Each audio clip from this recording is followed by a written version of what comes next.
Sila malakas lang, ako malakas-kas to, di ba?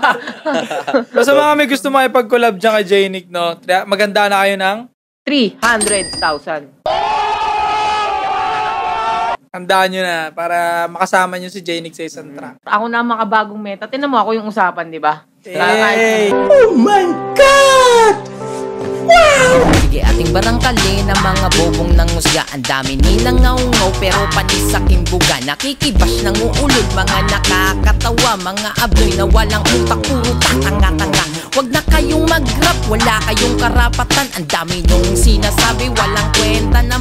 Yun lang ang kaya nyong gawin. Pag-usapan pangalan namin, bilid ng palihim pero hindi nyo lang maamin. Taga-subaybay, kala mo taga-sunod. Habang ako pumapaldo, sila pare taga-nood. Masakit ang totoo, kaya sila nangangawa. Parang pinagsasampal ka tapos wala kang nagawa. Habang sila nagingit-ngit, level namin tumataas. Hip-hop sa Pinas dahil sa amin lumalakas. Pangalan namin ay kalat kahit saan ka magpunta. Mga haters na inutil, tinapakan sa mukha. Tinapakan sa mukha.